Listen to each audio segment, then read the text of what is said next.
Welcome to the show. This is Your View on TVC. I am Tokwe Mark Odiger. It's Healthy Tuesday and I'm excited to be here. As usual, I have the ladies and YK is in the building. Yo, yo, yo. Yo, yo, yo, yo, yo. Good morning, good morning. Looking girlish in pink. In blue. Baby blue. Baby powder blue. It's powder blue. Baby Nigerians and babyish in blue. Looking babyish in blue. Baby blue. The blue is thank blew us you. away. Right. How you doing? What happened? Hello. When exclamation starts like this.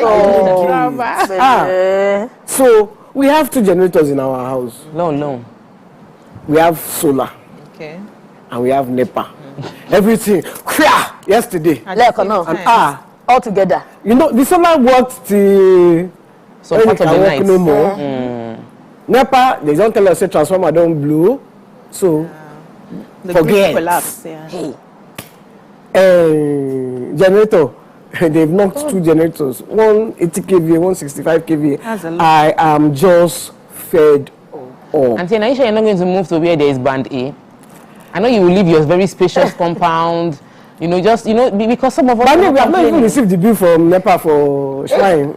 Whether it will lead to the closure of the business, I don't know. No, it's not going to happen. I think people have just been trying to make sure somehow. When they didn't increase price, they were giving us 1.something million as bill. But Tuba was on the show yesterday. Why can't I sent text. Questions. I was just eyeing the TV. I was just eyeing him. I was just angry. And he was talking with... And then he was saying, vandalism. Which vandalism? Go and trace it. If someone is stealing from me, I will go and trace the person. I will find the person. You are telling me that they are stealing from you and you are blaming me for them stealing from you. Is it me going to go and look for your thief? Go and look for your thief by yourself. Next month is your birth month. Throughout next month, you're not going to be allowed to come here and lament. We're going to say any day YK is on the show, she's going to give us good news. But we'll let you lament and complain about Nigeria till the end. This is You have to give us some good news, YK. No. And I hope Otumba is watching because, man, I was so angry yesterday. Oh, and he's your friend. and he's my friend. Calm down. I think the same thing. Will be all right. We all have this thing with PAT and looking at the news and saying that national grid has collapsed again for the 19.9 billion time. I say, hey God, and to buy the fuel. If the fuel was accessible, I think it's another thing. It would be nice. But you have to now go on long queues just to access something that is an essential commodity.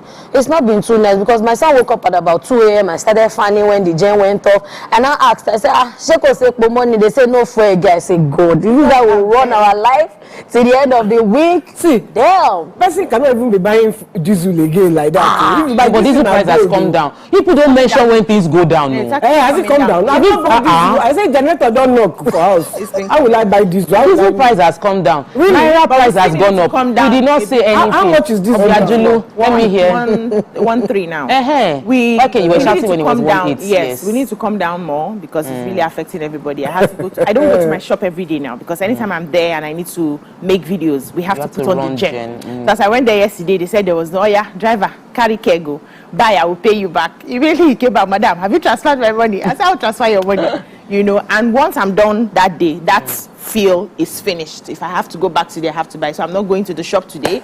When I finish, I go to my house. The one we've done will manage the content till, but I'm also still planning to continue. I don't know what you're talking about. YK, I'm planning to continue my sales, but now we're moving to the hair.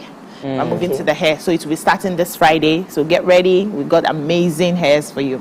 Maybe that's why I interrupted you. Because you don't want to hear about it. That's my business. This one that that's my business. Wait, Jared, you are telling me that this one has gone down. It's for 240 liters, it's still 212,000 now. No, who is going? Reconfirm the person helping you to buy. Who is buying? You need to. You say it's 1.3. I've done it 1.3 times 200. But it was 1.8 before 1.7, 1.5. Let us give a bit of credit even when we see the small credit. Anyway, yesterday was graduation at my real estate mentorship and mastery program. So fast. 2 weeks gone. I'm very grateful. We just had to, it was 2 weeks and 2 days. we just had to, people didn't know where to go, but some came from Abuja, from Asaba, had someone that came in from Germany, said she came in January, but when she heard about the program, she wanted to just get in touch. I feel so humbled and grateful for the opportunity. Please do not forget, we're still selling land and selling houses. We'll take a quick break right now. When we return, we'll go through the front pages of the paper. There are many stories that we need to dig into. Stay with us, we'll be right back.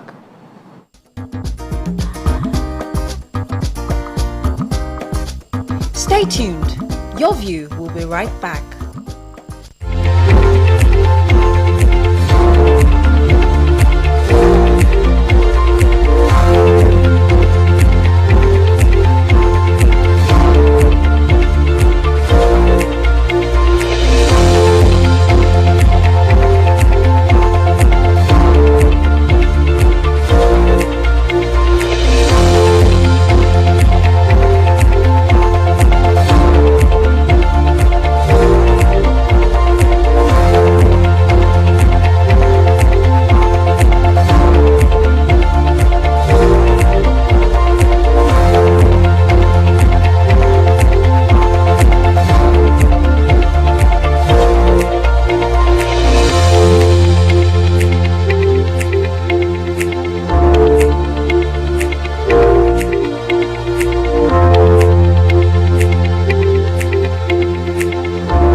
Welcome back and thanks for staying with us. We're starting front page review with The Nation. Major headline: Ibadan attack. Police launch manhunt for Abiola's widow. Other backers of violent agitation on security radar. Suspects to be charged with treason, terrorism. In other news, crude oil reserves hit 37.50 billion barrels. Another power grid collapse paralyzes businesses and other activities. 30 held for illegal mining. NDLEA arrests 50,901 drug suspects in 3 years. APC suspends Ganduje's ward ESCO for 6 months. How to stem inflation by experts. And Tinubu writes on Chibok girl says kidnapping must end. In other news, Trump's criminal trial begins in New York and Israel-Iran war looms. Okay, so what are we starting with? The one for the Ibadan. Ibadan is dear to my heart. My secondary school was in Ibadan. I spent 6 years in Ibadan. So anything that concerns Ibadan is like home for me. So the Ibadan attack, the police launched manhunt for Abiola's widow.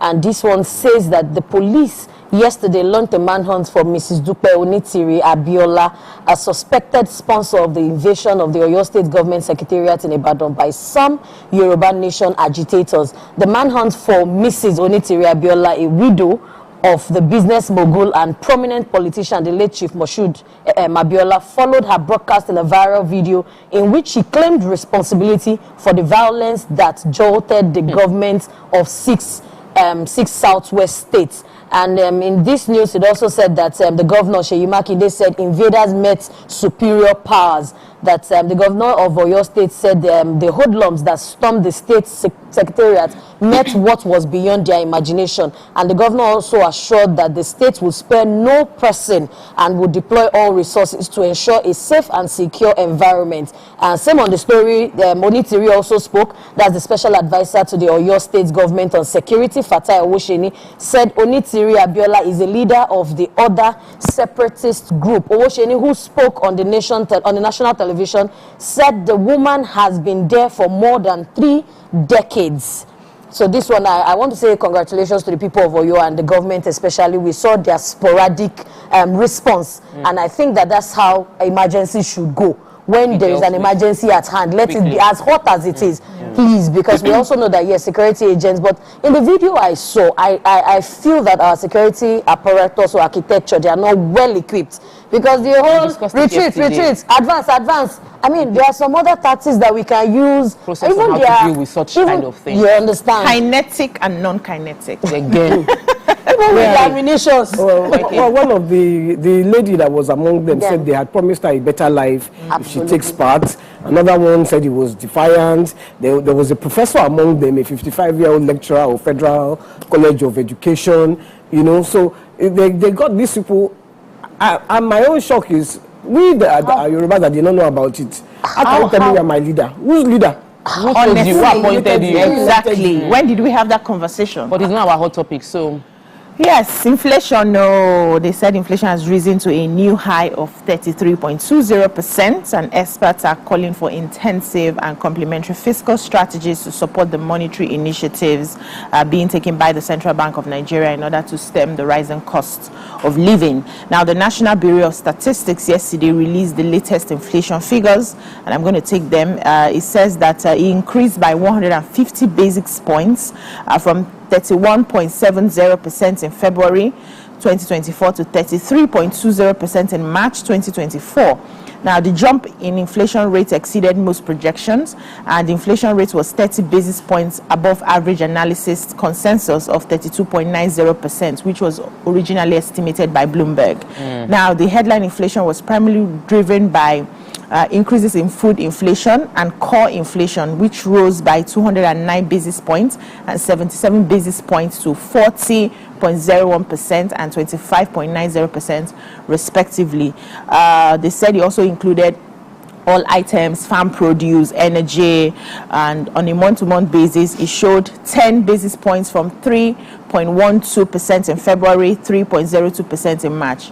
All these numbers are only saying that the prices of things may remain elevated in the meantime. Despite. Yes, saying that there's also a need for structural issues that are hindering the food productivity and reduction. I remember the last time we had this economist on the show. He said it takes about a few months for economic policies to take effect. So the impact of the interventions being done now, we might not feel that in the market immediately. Of course not. Yes, we have time, so we should be a bit patient with purchase their products. And now because they are not sure whether it's still going up and down, nobody wants to just be making losses and you're doing business. Okay. So the APC have suspended Ganduje's World Exco for 6 months. You know, they had made a proclamation yesterday saying they were suspending Ganduje, saying it was an embarrassment, saying... How can you suspend your national chairman? You said, as those people said, they don't understand the game, the politics they are playing. He said the party was being subjected to unnecessary embarrassment from their rival New Nigeria's party, and that Ganduje should just go and rest and face all these things, clear his name first, before they will... But now the people that were suspending have now been suspended. That is politics. While I agree that it might take a back step to clear his name, which is what anybody that wants to say I'm transparent, I'm clean should do. I feel like it was not a wise move to suspend your national chairman. Yeah, but they also spoke about that video. Can you remember one video where he was purportedly collecting some money? That happened. Yeah, and you don't sweep it under the carpet because it was a long time ago now. Yeah, I just think it boils down to accountability. If you are involved, be accountable for it. So, a quick story before we move on to Punch. 30 illegal miners were arrested in Niger State. Now, we know that a lot of the kidnappings and banditry are supported by illegal mining. They said they arrested these 30 people.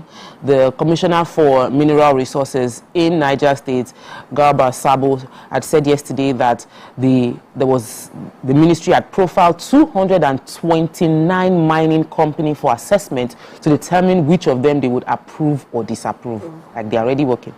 And that they addressed reporters saying that they had made some arrests during the recent visit to some illegal mines and lamented that people could not be arrested because the miners run upon seeing the officer. So they probably haven't gotten the big wigs, the owners of the mine. They are just saying the people that are acting on it, that it's unfair to call the government incompetent when you have not seen the work that has been done, that they go to mining sites and sometimes, despite being with security men, they are usually attacked while doing their best to stop this menace and protect the site. So the commissioner has hinted that they are going to introduce biometrics to get complete details of all miners in the state to prevent monopoly of business by some companies. So I think mining pretends a lot of revenue for Nigeria, and we are not getting the opportunity because of all the... whoever that commissioner is doing a good job because he's he's going to the root. Yes. Of the matter. To the risk of, with the risk of his own life as well. Moving on to Punch, major headline.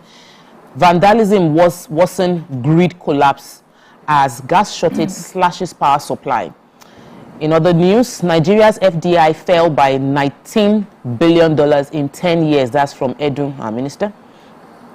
Yoruba Nation, lecturer defense participation, police parade 21. Testimony backlash, Dunamis apologizes as Abuja testifier meets Eneche and wife. Better. Yes. Yeah. Oromoni, father kicks as coroner blames parents. Doctor for teenager's death. State police law amendment may take 2 years. Naira nears 1,000 at parallel markets. Dangote Modular Refinery to pay Naira for crude. And of course, you can't miss the picture of the former president Donald Trump in America during his trial over alleged cover-up for payments linked to extramarital affairs. Anything to share nail Trump, we're watching it. I took the Oromoni story. Oh, yeah. Yeah, his father, the father of the late 12-year-old from Dugan College, I'm sure we all remember the story, has said he's not going to rest, he's not going to accept the coroner's report. The coroner report has said that he died from neglect of the parents and the doctor. Yeah, that they didn't see any substance in him, and they didn't see any blunt force trauma to have been the cause of the death. But been the cause of his death. That it's possible that he was bullied, but that was not the cause of his death.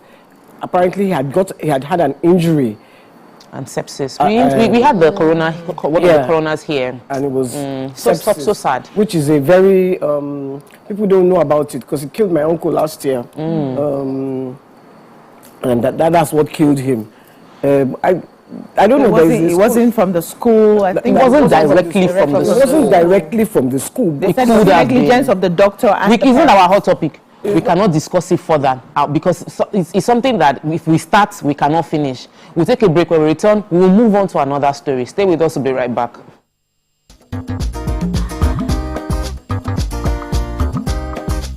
Stay tuned. Your View will be right back. So, have you ever wondered what happens behind the curtains of a man's mind? Or perhaps you're one of those who wonder what men talk about when they gather. Well, here goes. Imagine what it takes to put together the perfect cocktail. Or maybe mocktail. We need a bit of sports, a sprinkling of current affairs, some very deep topical issues, and last but not the least, a healthy dose of grumbling of those we love to hate. And yes, you guessed it, women.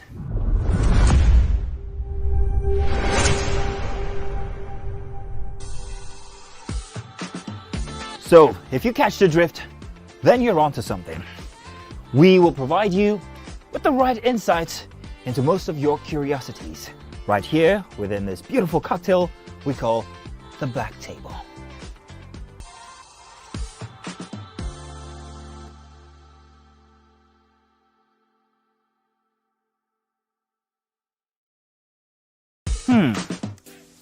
Welcome to Pure Entertainment. What would you like to order from our menu today? We have the regular. So let me go and look for my jam results. So my 280 was 320. I suppose don't be one medical. You be like person with no budget. At this point, I contest my jam.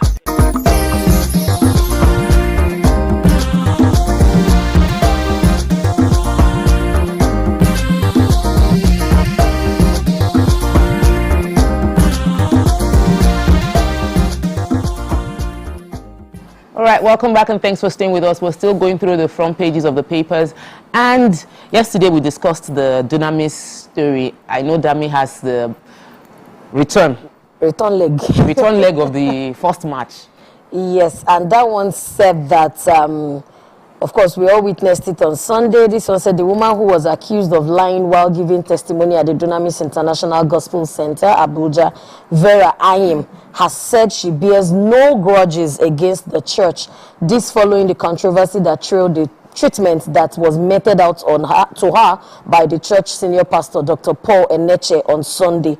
And a video that emerged online, of course, Ayim during her testimony in the church said she graduated with a BSc in law from the National Open University of Nigeria, and this created a backlash, and because the pastor actually said that the testimony was false, that there is no way you can have a BSc degree in law, and some people also attributed it to stage fright. Some people said, oh, how would you graduate as a lawyer and you don't even know the qualification or what you have graduated with, the it was our hot topic yesterday. That you are graduated with. So it first, I think the people of Nigeria, let me say that, forced the pastor to apologize, which the apology came from the church letterhead paper to the woman who is a member of the church. She is a member, not like and she's there was an a outsider. he didn't apologize on the altar. He should. No, he didn't. There's no apologize. service yet. They wrote He might mention on Sunday. He should mention. He might mention it on on Sunday, but they took a Sunday. picture. They took pictures together. Yeah, the picture. But I like the fact that it was spontaneous. It happened like that same day, because maybe I would say maybe that was her breakthrough.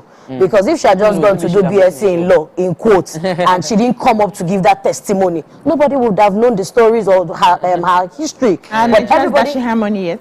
They've not started. the way that we supported her, at least just to give her that sanity and that self-esteem, to return her self-esteem that, okay, Nigerians are. But another hot story is from BC. Please, what happened? Why is vandalism after what's going on? So they said economic activities which you experienced, YK and other people, were paralyzed nationwide for several hours yesterday following the collapse of the national grid. And this is the 6th time this year that this grid is collapsing, and the 2nd time this month. So the Transmission Company of Nigeria, TCN, was blaming the grid collapse on a fire outbreak at Afam Power Generating Station in Oyigbo, River State. And they said it took more than 12 hours for them to fix, which triggered a drop in the generation from 629 megawatts to 64.70 megawatts. That's 629 to 64.70 or 70 megawatts, which now left domestic, users without power for hours before the grid in Osun State was now finally fixed. And they said they had warned earlier that the grid may collapse due to pressure to meet the 20 to 24-hour electricity supply to users classified under Band A.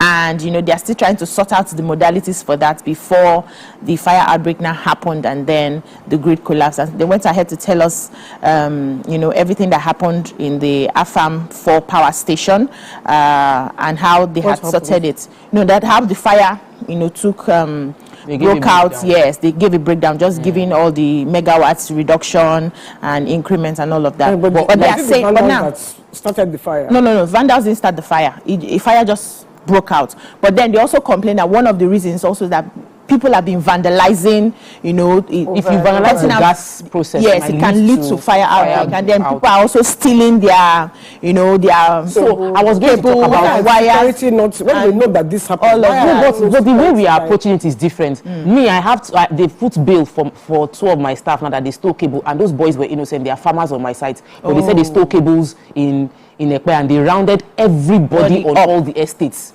So now we are struggling to get those boys out, but they are innocent. The people that are stealing the cables, we've not found them. So even when they are trying to administer the justice, we need to do it in a way that, because I don't even know I'm going to release those boys. How else are they going to do it? They'll round up everybody. So the idea is to everybody to hold each other accountable. To protect what is our own. You say something, Yes. Or else when they come to that, they'll pack everybody. It's not our hot topic. YK. It's not our hot topic. All these topics that we're discussing during first page review, we need to move on. They are heavy. They come around. Ladies, moving on. And I didn't see anything. They're moving on to. They won't, because they rounded farmers, small boys. Yes, beat them to stupor. Is it right? Because they're trying to protect. So I hear one side, but I'm feeling it on the other side. Moving on to Daily Sun. Pick a hustle. As in, major headline. Fresh twist in Kaduna politics as APC ward sacks Ganduje. We also got the reprisal. 10 years after Chibok adoption, UNICEF rates anti-attack warning system low. that's our own response system low, calls for action to secure children's education in Nigeria. NDLEA arrests 550,910 drug offenders in 3 years. Matawale turns NEF spokesman, tells him to leave APC, and if government can't promote him. If we rescue over 1,000 abductees without, how we rescued over 1,000 abductees without ransom, that's from the NSA. Governor Sule expresses worry over spike in kidnapping within his state. Plateau killings, Boko's residents raise alarm over shooting of civilians by soldiers. It is not true from the military. Food prices continue to rise as inflation hits 33.2%. El Rufai, federal government now paying more subsidies, urged Tinubu to sack non-performing appointees. That is hot. Federal government sued over plight of Nigerians in Ethiopian prison, and hoodlums hijacked truckload of palliatives in Benin. Which are we starting with? I have the Chibok 1,680 more Nigerian school children abducted in 10 years. This is from UNICEF, and this one is saying that a report released by the United Nations Children Fund, UNICEF, on Monday revealed that attacks and abductors of Nigerian school children have been on the rise since the kidnapping of 260 schoolgirls from government secondary school, Chibok, Borno State, in Northeast 10 years ago. It noted with regret that only 37% of schools across 10 states so far have early warning system in place to identify threats of such attacks in schools. Presenting this report titled Minimum Standard for Safe Schools, MSSS, monitoring report, at the United Nations House, Abuja, UNICEF Nigeria Chief of Education, Sadna Pandey Sobranyan, sorry for that, noted that the journey towards ensuring every Nigerian child can learn in a safe environment is far from over.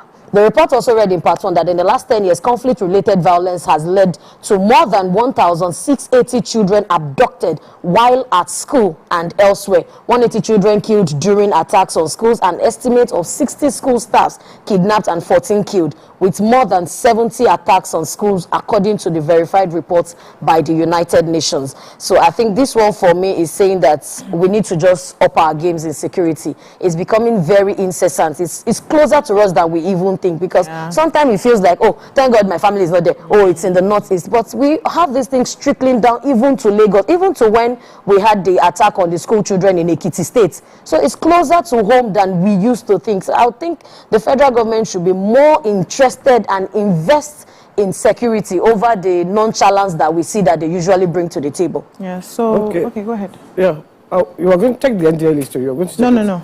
I had another story in the Sun. I know. While you are deciding what to take, let me take the story of the fact that we are now paying subsidy. So we have been paying subsidy on fuel, on petrol. So the since El Rufai, the former governor El Rufai of Kaduna State, has said that the federal government's policy to remove subsidy, he totally supported it, but when the hardship became too much, they couldn't make it cost reflective as it should be, and that right now the federal government is spending so much money, much more than before they removed subsidy, paying for the subsidy. He said that if we look at it, petrol should actually cost just as much, if not more, than diesel. And right now diesel is going for 1,000 to 1,000, like according to what he said. He said petrol now is diesel is over 1,000, petrol is at 600. So obviously subsidy is being paid because they don't want to put that hardship of additional immediate increment of petrol price on the people. So he said we're still subsidizing petrol, and the government has realized that implementing the fuel subsidy initially required some adjustment. That's why I keep saying that policy that we need to, according to him, we need to keep on looking at the policies, and we must remain pragmatic with our policies. He's advising the president to drop, and I support this one, any appointee that is not delivering. According to him, the president, there are some people that have been appointed to position that are not working, and it is with all humility that he is appealing to the president to drop those appointees from his portfolio, and is praying for the support of the citizen to support the president even as he makes the policies he's going to do. I am totally all for dropping. But you know, marketers have always complained that there's still subsidy. I'm glad now that people in government are coming out to say that. So he's not in government. Yes, but El-Rufai is not in government. yes, but he's part of the people. cabinet. You will call it the cabinet. Thank you. The cabinet. So, a non-governmental organization, Take Back Nigeria Initiative (TBNI), has filed a suit against the federal government for failing to evacuate Nigerians in Ethiopia's prison. They filed the suit at the Federal High Court, Abuja, and according to the group's counsel, Abuchukwu Okoye, is asking the court to order the government and relevant agencies responsible for the welfare of Nigerians and also having statutory duty over its foreign affairs to evacuate Nigerians trapped in Kaliti prison. So they had, filed the suit at the end of a 14-day ultimatum which they had given to the federal government, which they had not responded to. And they are saying that you need to come and release these people. They have a lot of Nigerians who are detainees in these prisons and they are not being taken care of. They are dying in their numbers. But Justice Iyang Eko is expected to hear the case today. Moving on to Nigerian Tribune, we'll just take the headlines. APC controversy in Kano over Kanduji's suspension. Nigeria grows oil reserve to 37.50 billion barrels. Uni-Loring professor produces biodiesel from eggshells. That's interesting. Tinubu not serious with Chibok girls rescued as from Clark. Oromoni died of natural causes from corona. Oyo government receives Olakulehin's nomination as the 43rd Olubadan. And UI professor to receive £900,000 pounds British Academy Global Awards. That's so good. But we really can't go into it. We can't take how the national, it's just that New Ribadu has said that they have rescued over 1,000 victims of kidnapping, and they've done it quietly, and they have not paid any ransom. And he says that they did it without noise, and they use non-kinetic. That's what they say. Yeah. They've released them from Zamfara, Sokoto, Kaduna, Katsina, Taraba, Adamawa, and so many other states. So we're happy to hear that they are doing their work. At least that's the work they are being paid for. And he was receiving the 22 students from university who were released without ransom being paid. Yeah, they use non-kinetic methods for that. BC, I'm very particular. That's all we can say. Congratulations to to Nigeria. This is our new professor that has Uni-Loring professor that has found a way to produce bio shells. Yeah, that's a good innovation that we need. But that's what we can take on Front Page Review for today. When we return, we'll be having a sponsored segment. Stay with us. We'll be right back.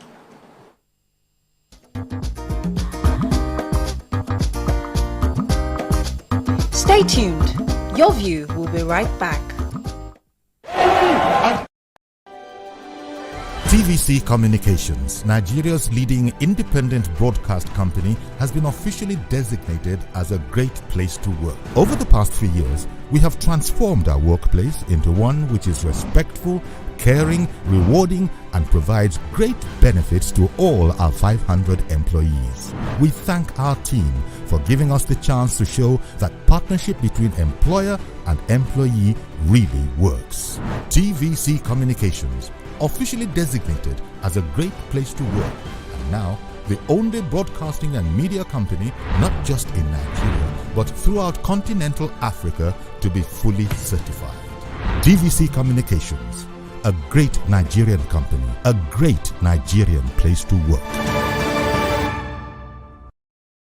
Ladies and gentlemen, make welcome the grand comedian of the Federal Republic of Nigeria, Gbenga Adeyinka the first.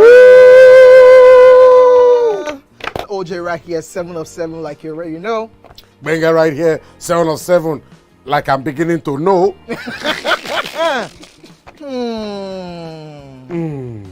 It's now time for the questions. You don't scare me one bit. Bata, I go drink. So. Okay. So now one chance for enter. My first question. Do you remember the names of the winners of that edition of StarQuest? Of course I do.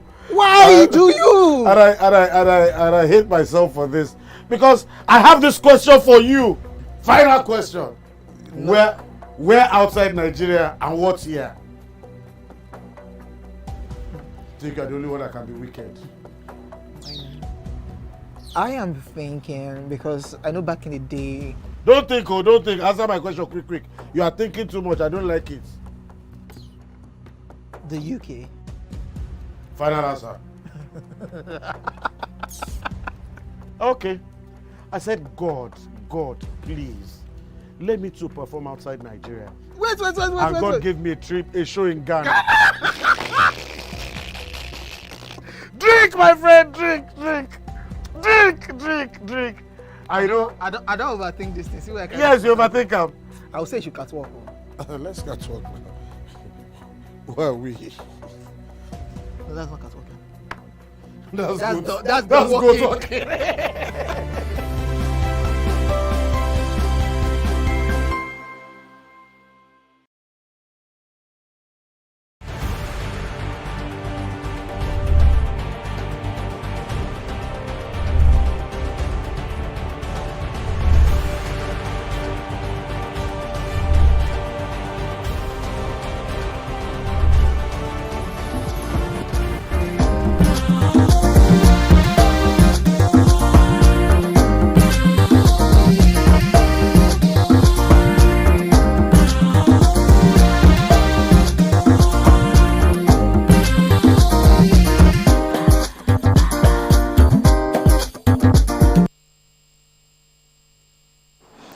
Welcome back and thanks for staying with us. So, joining us for this segment is the chairman of GTEX Holdings, Dr. Stephen Akintayo.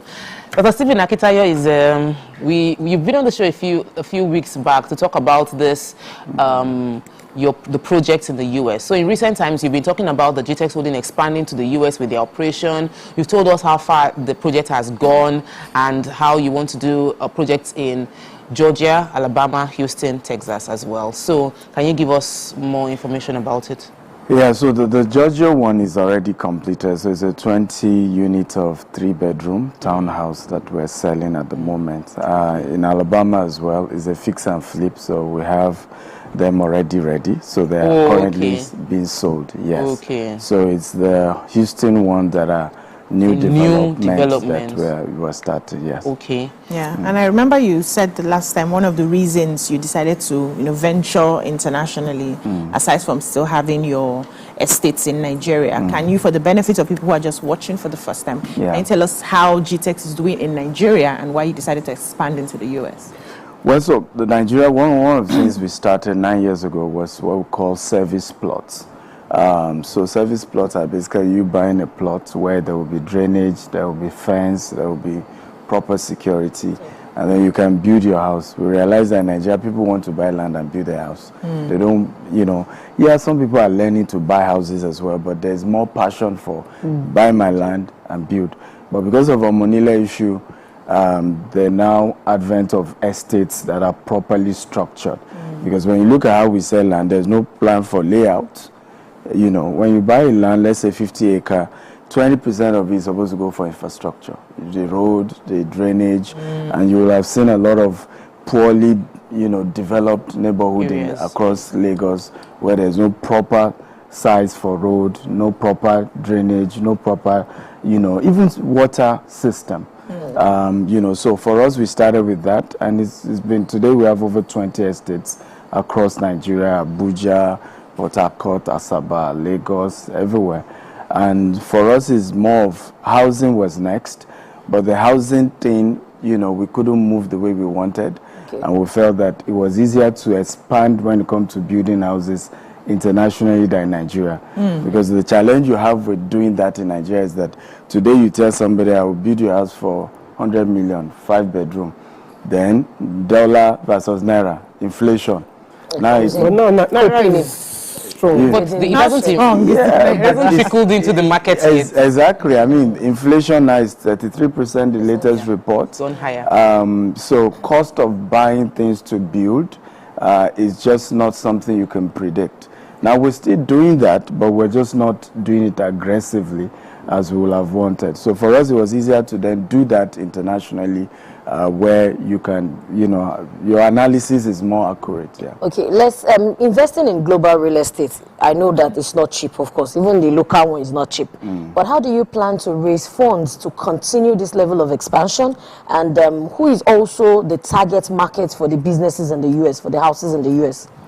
Well, so the good news with international expansion is that there is proper funding, right? So one of the challenges we face in Nigeria, and I have, advocate that the government needs to come into the housing sector. So, for example, we keep talking about affordable housing, and I see a lot of my colleagues always shouting, we're doing affordable housing, and I laugh because in reality, affordable housing is never an individual's job.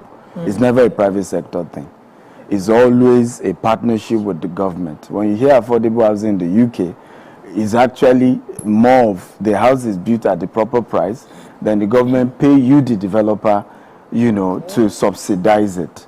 So we have to take seriously the role of government in making property affordable in Nigeria. But in developed climate, you have enough funding, and so it's a lot easier. It's just your own counterpart funding you always raise, which is between 30 to 15% that you are trying to raise as your own counterpart fund. But typically you have 70% available by institutional investors. So for us, it's been a lot easier expanding internationally. However, our estate business keep growing big time in Nigeria. This year yes. Alone, I noticed that you mentioned a few, there were new branches, new estates being opened in Lagos, Ibadan, Port Harcourt.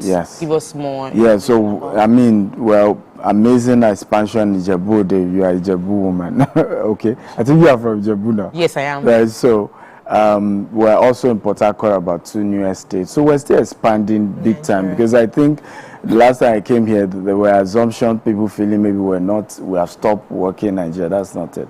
We're even expanding bigger. One of my arguments has been that you can always, do both ways. I think that we should never start entrepreneurship and think about it from a local perspective.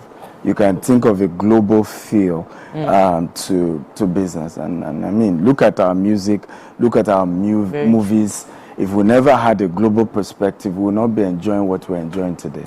Yeah. So what do you think you did to gain the trust of people? Because people don't trust Nigerians and Nigerian-owned companies. So what do you think you did to gain that trust? Yeah, I think one of the things for us was communication. A lot of times we've mastered the art of really, really communicating to people. People argue that most Nigerians are scammers, you can't trust them. But I think that it's usually communication that is our problem.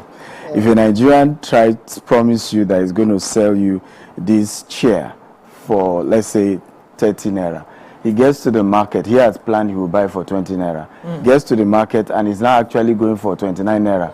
Rather than come back to you and say, I'm sorry, you need to pay more money, right? Or I'll give you back your money. Make a refund. He would rather go ahead and buy, expecting that he will not tell you that you need to give me an extra 10 naira, else you won't get your chair. But in reality, he wasn't trying to scam you. He just didn't communicate properly the way he needed to. So for us, we realized that we needed to communicate more, and it has helped in a way. I mean, business, there's nothing guaranteed, when it comes to business, but we've learned to communicate. For example, we have one of our estates in Ibejuleki now. The coastal road has taken 5 acres out of it. Totally. Their house is built on it.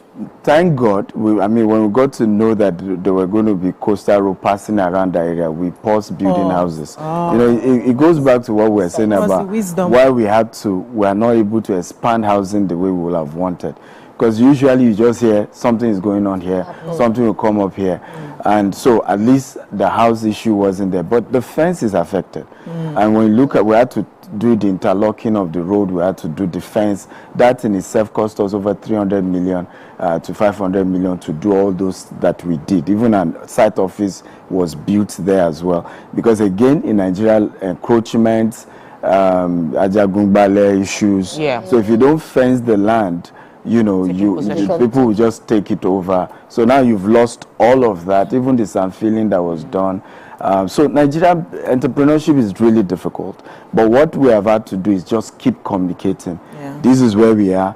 This is what we are doing. This is what, and it has helped to really endanger trust. I mean, for a company that started 16 years ago with just 1,000 naira as a bulk SMS company to the number of assets we control globally, I think we've enjoyed trust. Yeah. So what influenced your choice of states abroad, like Alabama, you talked about Georgia and Texas? What did you see that you decided to, have a real estate investment in those areas? Well, so for us, we are always looking at rental income. When it comes to housing, we're looking at rental income. When it comes to land, we're looking at places that has potential to appreciate faster. Like the Bejuleke I just told you now, 4 years ago we're selling land 1.5 million.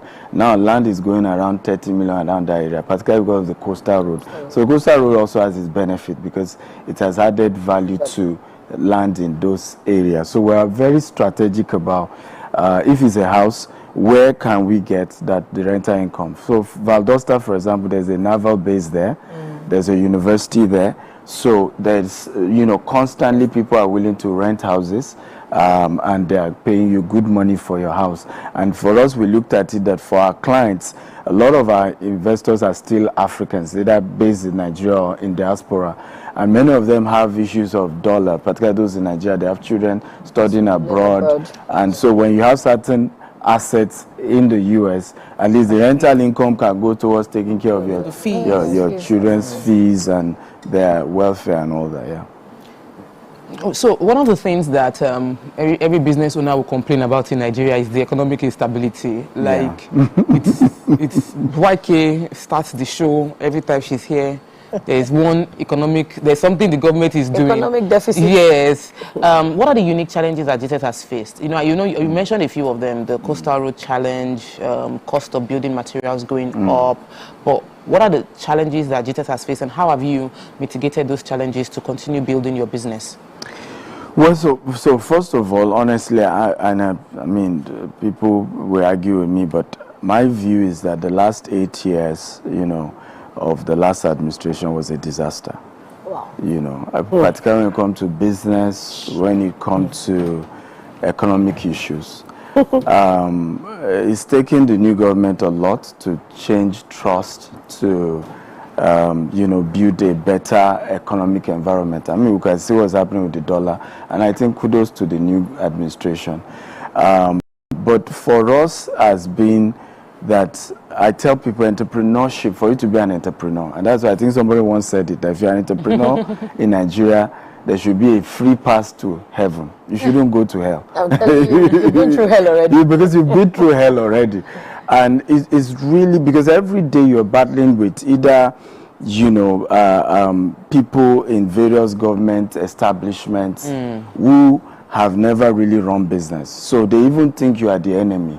Today I've once been on a TV show and the same day I was getting a tax letter. And what the person didn't get, I'm trying to raise money for my business expansion. In his mind, he heard we are doing a project, $150 million. He's already seeing numbers. It is so you have money. He's already seeing numbers in his mind. And so because you have people in government offices who've never really run business and understand that you and the entrepreneur, you're supposed to be partners, right? We're shouting no job in Nigeria.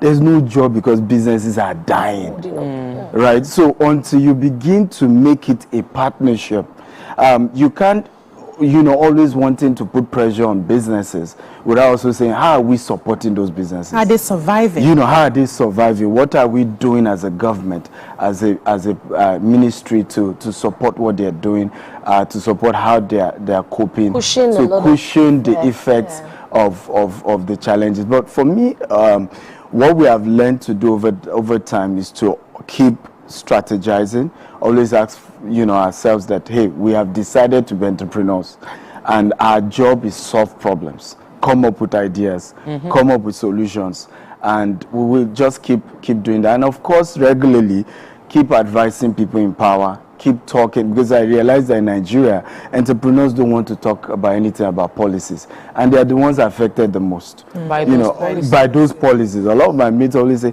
how come you are this audacious? And I say, for me, we just have to talk, right? If we have decided to say we need to be in the private sector, we are not necessarily going into politics. We also have to encourage our colleagues who are into government, into politics, to do the right thing, because at the end of the day, we're all affected by these decisions. I have to take you up on you're saying the last government was a complete disaster. The last administration was a complete disaster, because I'm sure you voted for the last. you must have voted. And how do you know this one is going to be any better, since it's an offshoot of the last government? Well, so first of all, when you look at the former president antecedents, the 2 times he was president, there was recession. Right? That's not coincidence. That tells you there's an economic incompetence on his part. He's not a businessman. He doesn't understand how business work. In the last election, I mentioned it, that the 3 top candidates really have experiences when it comes to entrepreneurship. At some point, they've done business. And so they had a better chance to running the economy better. And it's based on that. And when you also look at it as an entrepreneur, the decision, whether by CBN, you now have a more reasonable CBN that is not trying to dabble into politics and all the nonsense that the former one did. If we start Dr. on politics and policies, we will not leave this show. And the truth is, while it is important to the business, that wasn't our basis for this conversation. So we want to keep you on point. What will be your final words to those watching? How can they reach you? I just had to ask, because I was curious when you said that about the last administration. No, I think it's important. Not that I disagree. I'm not saying I disagree. I'm just asking. Yeah. No, but for me, I love those conversations. I encourage a lot of people in the private sector to have those conversations. Yes, it's important. Because we can't all be saying, they'll come after you. They'll come after you. So let's run away from. Did you say it's still our country? Yeah, I did. I mean, your final words. CMO knows that. What are we buying from you? Well, so my final word is one. We're in business and we keep expanding locally as well as we're doing internationally. And for us, we've decided to make sure this is our country. There's no other country. And my encouragement to everyone is, as much as we also criticize government, we also have to be optimistic. It's going to be a great country. Amen. And this country, I can assure you, the data is showing that this country will be great. Yeah, amen. I don't have any other country. Thank you so much. Thank you so much for your time. Thank you for coming and having this conversation with us. We'll take a break now. When we return, we'll go into the hot topics for today. Stay with us. We'll be right back.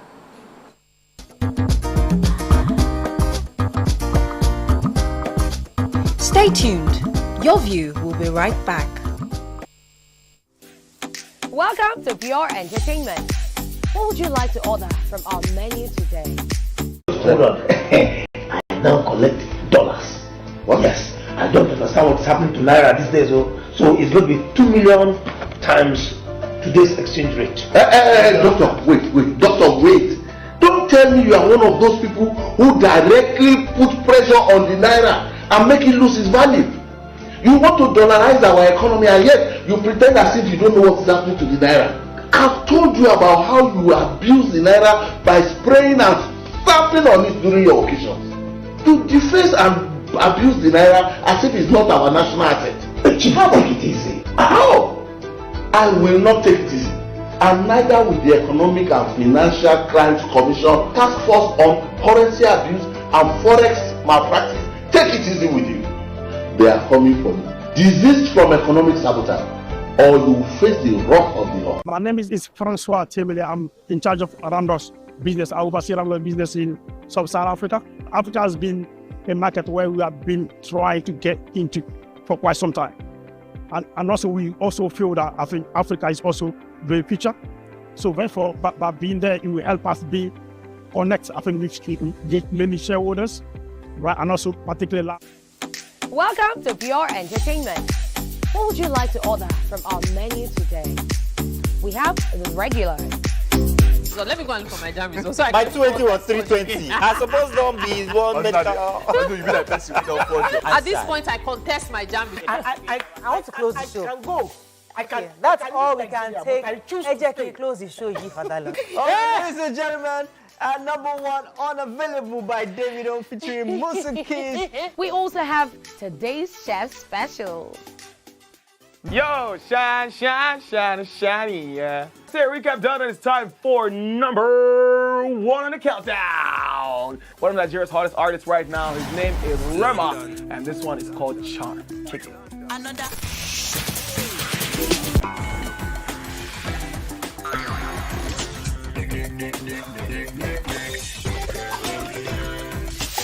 For dessert and a bit of nightcap, we have the nighttime and online specials. I want to start the gym, yeah? But do you know one thing that's actually keeping me back? You should start the gym to get fat. Cricket.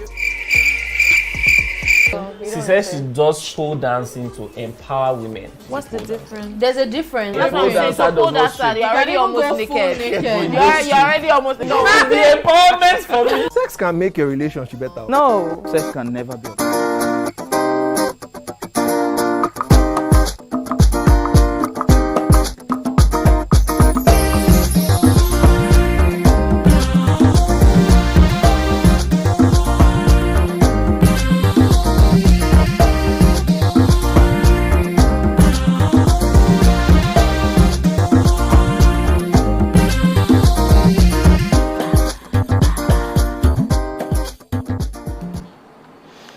Welcome back and thanks for staying with us. The coroner magistrate Malkil Kadiri inquiring into the death of the late student of Dunamis Oromoni Sylvester yesterday has ruled that the 12-year-old boy died of natural causes. In this judgment that lasted over 6 hours, the coroner attributed the death of the deceased to the unavoidable case of parental and medical negligence.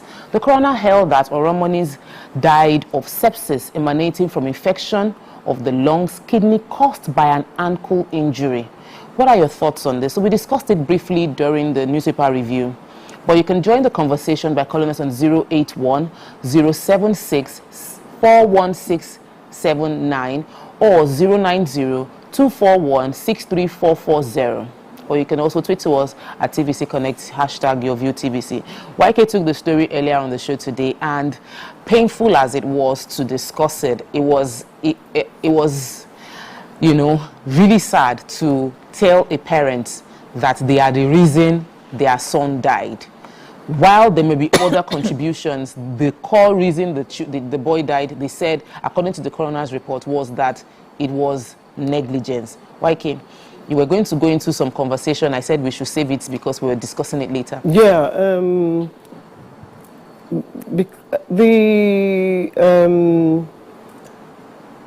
they took all the blame off the school and gave it to the parents and the doctor, which I hear.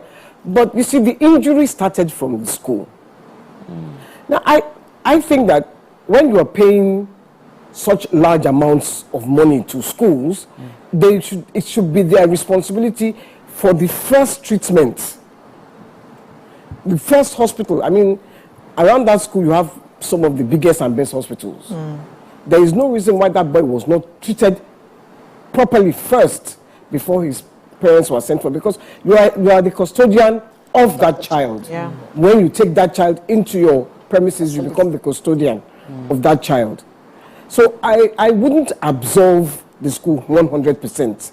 The coroner did absolve them, but personally, only on a personal level, I would say for the wounds. Well, YK, the cause of death is what they're trying to confirm. They're not trying to confirm. I know, but was it there started bullying from the wounds now. The cause of death. What caused the death? Exactly. What caused the death? What caused the death? Sepsis, septicemia. It's from the wound, the ankle. He had a wound on his ankle that he got while playing football. And he played that football in school. Not at home. When he wasn't getting better, they called the parents, and the parents came and took him. They too were very neglected to do the right thing. But what my point is that it started from the school. So they shouldn't be completely absolved. That's what I'm saying. The blame, according to you. Yeah. You know, I'm not. It's not the children. It's not the bullying. It's not, even though that too should be addressed for all schools, not just that school, because I'm sure it takes place in a lot of schools. What I'm trying to say is, if your child is in a school and the child develops a wound, I think it's the responsibility of the school to make sure the first aid and the first treatment comes from them. Okay, let me hear from Dami. Okay, I think first of all, for our viewers and some people who might be feeling that, oh, sepsis. So I went on Google and I'm saying that sepsis is a life-threatening complication of an infection. Sepsis occurs when chemical released in the bloodstream to fight an infection, trigger inflammation throughout the body. This can cause a cascade of changes that damage multiple organ systems, leading them to fail, sometimes even resulting in death. Sepsis. So for me, like, I went to a boarding school too, and I know sometimes some of our boarding teachers and our boarding maybe parents that's in quotes that we have, because once you're out of your house, you come on to other people as your guardian and parents. I think a lot of negligence happens, because I remember then back in Command Secondary School Ibadan that I went to, we had a couple of deaths due to negligence, due to the person who is on the sick bay not granting immediate access to somebody who was detrimentally sick. You were seeing her that this person was already frail till she passed on. I'm talking about many years ago, about 15, 16 years ago. And I'm sure but so bringing it to boarding of this day, it still spells the same negligence that we went through. It's the way they say that now God they look Christmas picking. One more weary. So some of us have been one way or the other mismanaged in our health. You know that this thing is not to survive. Just money to survive, to scale through. This boy could have survived. He could have survived if they had done the emergency, or what would I say, the first aid. That okay, this thing is beyond our power. What's the capacity of a secondary school sick bay? They are not to perform surgeries. Even some people are not well equipped to know that. Maybe I'll say to know that when a child is getting hot or temperature, or you can easily say, if it's not malaria, you can treat typhoid. So some of them just have this lackadaisical attitude of like, your mates have been falling sick before, are you the first time? Sharagiri, I mean, pack up yourself, without even looking at probably the boy's history, if there was a medical history to his side. So like I said, I won't totally also absolve this school. No, they could have done something better, something quicker. And if the school had been the one to tell the parent that, are you aware that this child has so, and so, it would have even been better. Other than them wanting to push everything to the parents and say, okay, we parents sometimes we might not, our eyes do not go round. And sometimes we know that, okay, putting a child in a boarding school, like I've said, my son is going to go to a boarding school, for the fact that he will be independent enough the way I was. But now, looking at the medical negligence, I'm asking myself again, are you really sure? So sometimes I'm looking at him like, come, let me press your body. Where's paining you? Is this one? Are you okay? Did you fall? And we discovered also that children, the way they are wired, sometimes because they fear the fact that, oh, a parent might be harsh on them, they might not report immediate injury. So what's the parents' job? After school every day. But this time that it's a boarding school, somebody is responsible for that child during that period. Somebody is a custodian. So it's for me is that you can pick up a phone and report your child. Oh, your child has been feeling bad. Come to the school. Come and pick the child. But when some custodians do not want to seem like they are incompetent, they close it up and like, I see a deliberate effort to evade the coroner's report. There were two because we're choosing, like, we had two. They did the inquest. This didn't happen yesterday or day before yesterday. There was a thorough investigation. In that investigation, medical science proved that the timeline of when the boy was picked up from the school, as opposed to when he got home, and the lack of medical care led to the sepsis. He got medical care immediately. It's a case of, when we talk about we're now choosing that is the school's fault, because I know it's a tough thing to say the parents should take nobody wants to hear it that I made a mistake and this mistake has cost me something this big, but if we don't address it, we're not helping. There were some gaps in the story between when they were picked and when they went to church. Which happened even in the case of the person that was just drowned, where the person was picked, instead of going to the hospital, they went to go and do rituals first. So let us address it so that we prevent this in future. I understand YK and Dami, where they've, the angle. Yeah, this sort of started from the root cause, the very first thing that happened, that they felt, the school should have, be more responsible, which I personally agree. And I know that there are schools where if anything happens and their sick bay cannot handle it, sick bay is just basically for stomach ache and headaches and all. They take the child to the hospital and they call the parents. So this is what we have noticed. They are running tests on your child now. Are you coming to pick up the child, And then before that child resumes, they call you and they say, has everything been sorted? Do you have the doctor's report? You come back home with a doctor's report certifying that you're healthy enough to continue, which I believe the school failed in that, right? But that is also not the cause of death, because from the beginning to the middle and to the end, after the school had done their part, it was now left for the parents and the doctor to sort of take care of this child. Now, you have a child who comes home who probably had an injury and then they've done maybe their first aid in school and handed them over to you. What did you now do to follow up and ensure that that child was fit to go back to school? Were we like in a hurry? Okay, it's something small. And I also fault some of the doctors that we have in this country. Everything you have is malaria. Malaria and typhoid. If you do not insist on taking tests, they don't even think about it. When I go to the hospital now and I'm feeling a certain type of way, and they say, okay, we're going to, when you're prescribing, I'm looking at you. We're going to, is malaria, please, can I run this test? This is how I'm feeling. Can I run that test? I call out the names of the tests that I need to run to be sure, because I've had issues of is malaria and typhoid, and after a while I discovered it was something else. Right? So we know that that's the negligence part I'm sure the coroner has spotted.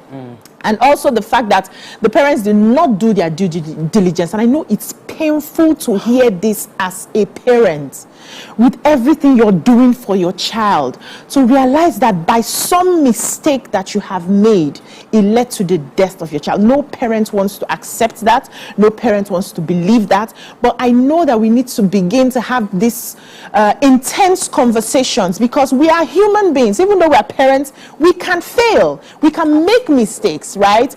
And it's just painful that we now have to be learning some of these things in a very hard way. And everybody's praying that we don't learn this in a hard way. But we make mistakes. And sometimes because of our busy schedule, we do not pay attention to certain things. We just feel like, over time, like every other wound, this boy has been wounding himself now. It's okay. Just put that powder. There's this powder we used to open.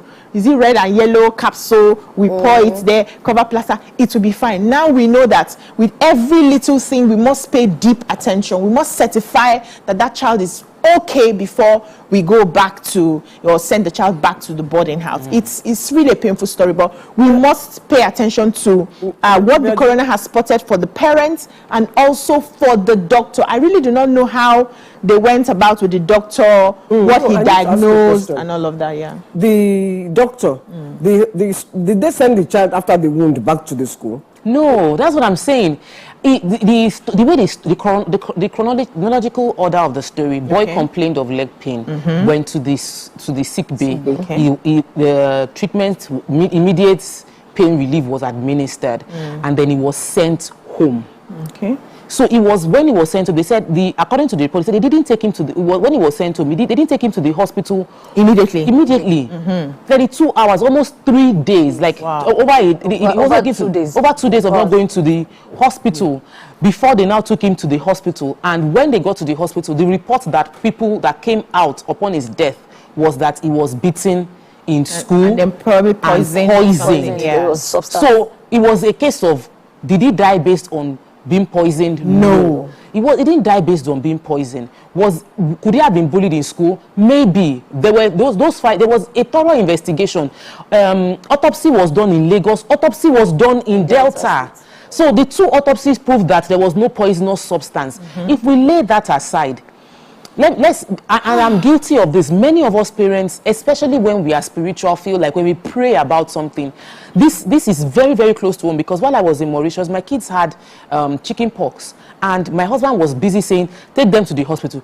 Take them to the hospital. My mommy said, they have used that bow. I have prayed. Nothing will happen to my children. Can you take care of them? I mean, it was major quarrel between my mother, because it was just a case of get them to the hospital. Yeah. We tend to feel like, what would they do in the hospital? No. What would they do in the hospital? Because we know that sometimes there's medical negligence, but at least let the medical negligence take place within the hospital. Certified. We must, if we don't call it out, the little things that we do as individuals and as Nigerians that can be culpable in the bigger problems we are facing, we will not deal with it. So right now, there is a sad incident of a parent being blamed for their own child's death. And we can say the school could be blamed and all of that, but we must deal with the issue. What's the response to sickness? Is to go to the hospital. Our own response in Nigeria is to go to chemists, and we must call it out. I would say that some of us, just like BC mentioned, I know a girl who is actually fighting brain tumor at the moment. She's gone through 2 surgeries. Wow. And from inception, after she complained that she had headache, it was malaria. So she had to leave Nigeria to go to Benin Republic to actually have that test done. Now, after she had the whole mammography and everything done, she brought back the disc to Nigeria, and the doctor said he didn't even have a laptop to watch the disc. Yes, we are hoping to put some money together for her 3rd surgery, which is the final one now.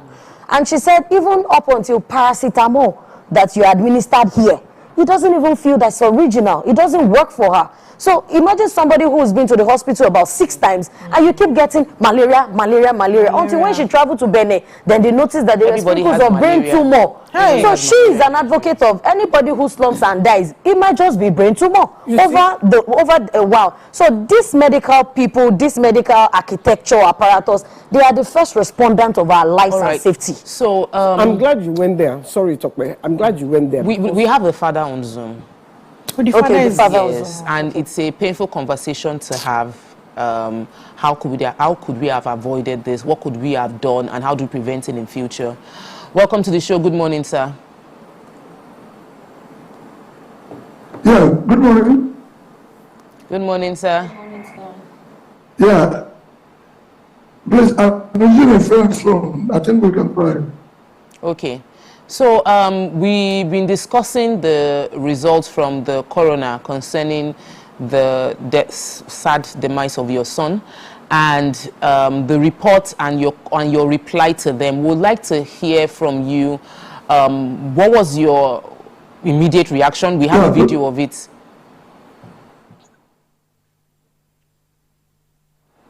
Can you hear me, sir?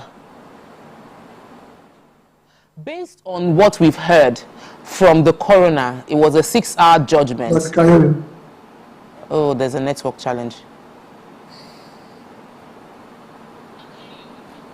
Do you feel that how would you react to yesterday's judgment?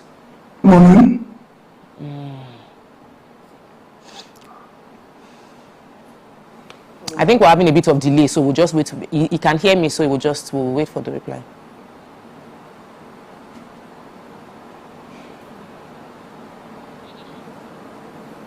Okay, so let's take a quick break. We'll try to sort out the technical issues and come back with him when we return from the break. Please stay with us. We'll be right back.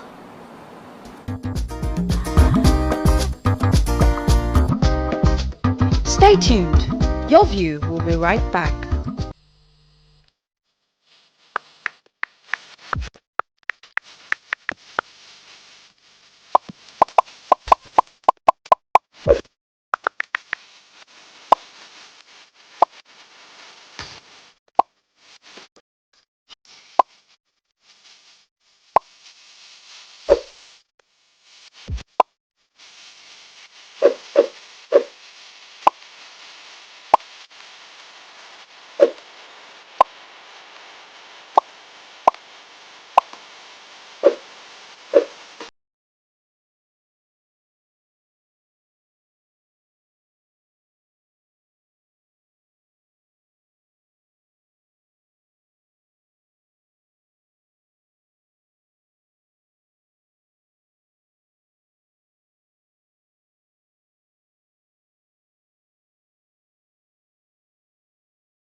show starts in 3, 2, and... We're here again on your screens this beautiful morning doing what we do best.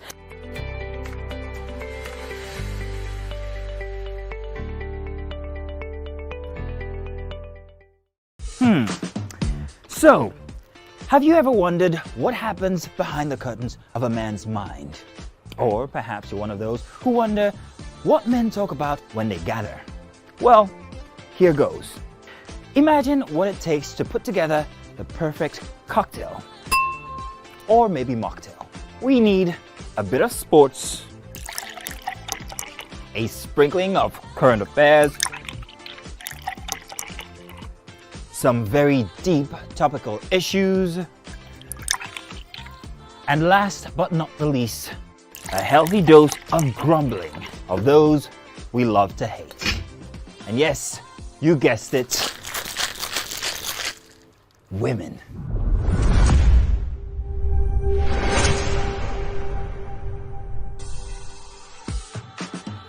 So, if you catch the drift, then you're onto something. We will provide you with the right insights.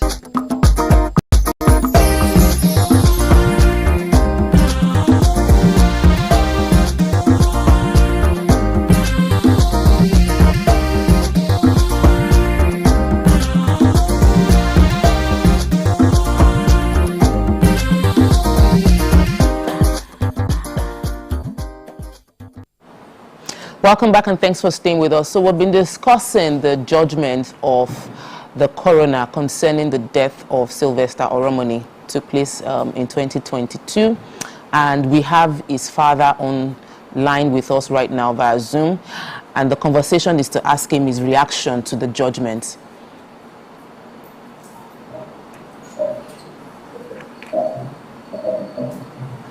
We'd like to hear from you, sir. What was your initial reaction to the judgment, sir?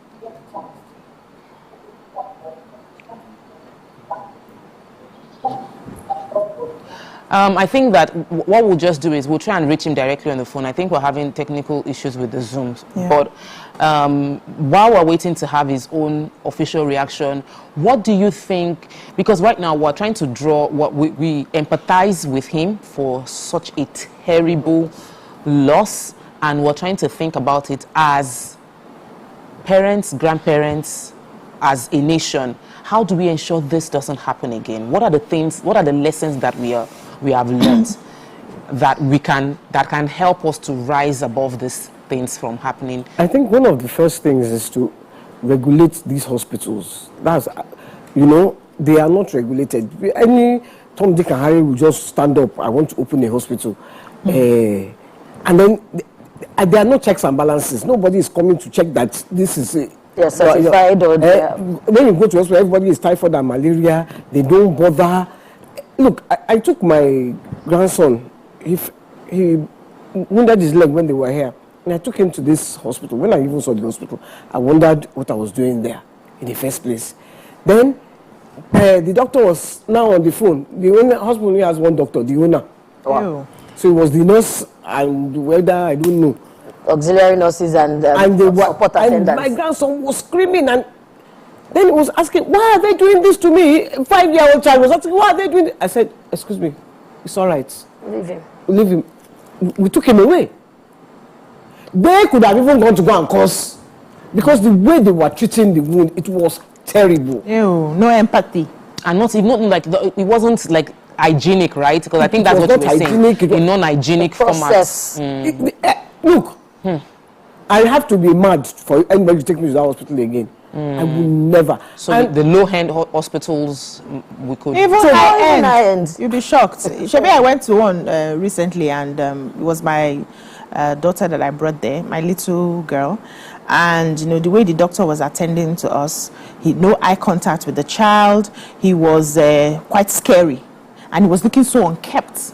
I knew something was wrong with this doctor. I wasn't comfortable. So by the time I came back the second time to meet the doctor, I told the attendants, I said, please, can I have another doctor? because I really do not want to take my child into that place. She was scared, and I was sitting down there. He didn't look at my face, he didn't look at the child. You know, the care was just not there at all. And then the attendant was like, there's something definitely going on, because this is not the first person complaining. They had to find me another doctor. So I think across board, you have a call. Samuel has called in from Jos. Welcome to the show. Good morning. Good morning, my sister. You see, this is a pathetic story, my dear. It is very sad that you lose your precious son or a daughter to negligence. I want to believe that this negligence came from both sides. One person shouldn't be blamed, in as much as we heap the blame on the school, we also heap the blame on the parents as well.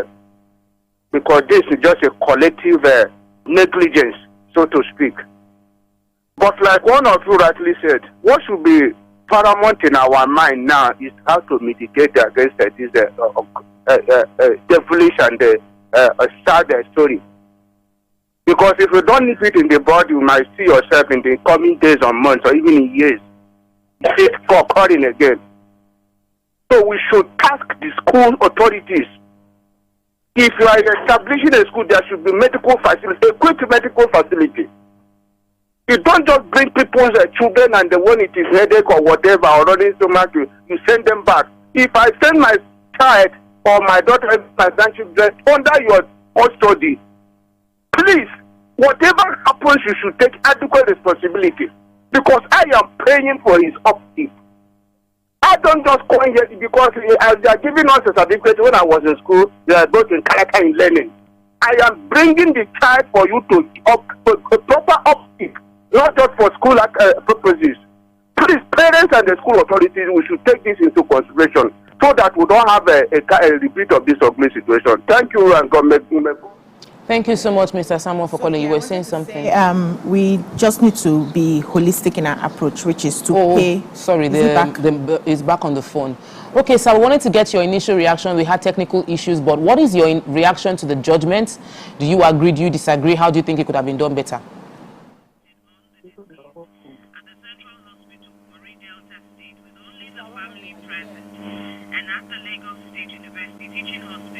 About 10 pathologists representing various parties, the Lagos State government and Dowen College took parties. They all agreed that death was caused by septicemia, a life-threatening health condition. I don't think that... Are you listening to the TV or you are listening to us? We would like to really hear your opinion, but while we're waiting to be sure that you are listening to us and you're the one talking to us right now, BC was saying something about hospitals and... Yes, I think we all need to, have a holistic approach to these things. Everybody in this case is to blame, whatever the coroner has said, because something definitely led to something. And with the schools, like the last caller said, it's their responsibility to take care of the children that are in their care. But to some extent, because it is not a hospital, it's a school. So if they do the first care, which is either to take the child, I don't know how some of these schools run, but I know that the school where my children we are back with him again. So I want to be sure. I'm sorry we keep interrupting you, BC. It's okay. It's just that we need to get his opinion. Hello, sir. Can you hear us now?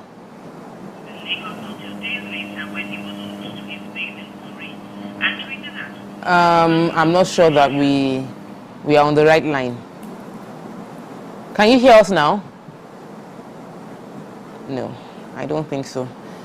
Yeah, I was saying the child must be taken to the hospital for the first care, and the parents must be called immediately to come and take over that care, except for where maybe the parents are not in the country. But they must have a guardian. Yes, they must have a guardian that when you're filling the forms in school, they say there's an emergency contact that they can call that, okay, the child is in the hospital, we're running this test to ascertain exactly what has gone wrong, but you need to come.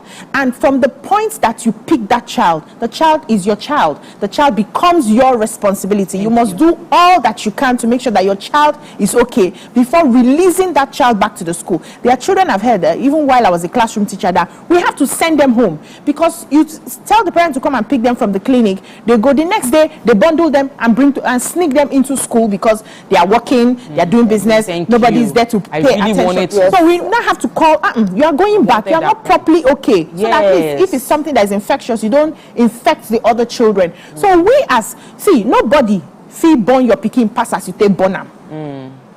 The help that you give to me, now help you give me. But once I'm there, I am in charge because he's my child. Exactly. And anything goes wrong, I'm the one that will bear the brunt. I'm the one that will cry the cry. It's not the school, it's not the teacher. So that responsibility. Then also insisting that even as parents, when you take your children to the hospital, you must pay attention to the care that the caregivers are giving. Yes, you must be informed. You must be informed. Exactly. You must insist. I fight very well in the hospital. You must insist on the tests that you want to conduct because you never can tell. You don't leave them is it what the doctor has said and then you go back home. We all are responsible for this. Let's take this call from Chuma. Welcome to the show. Good morning. Unado. My sister will just finish up now. Me, I support you, Neo. Is it the thing we say that the fear they can go hospital? Doctor, now headache go treat you.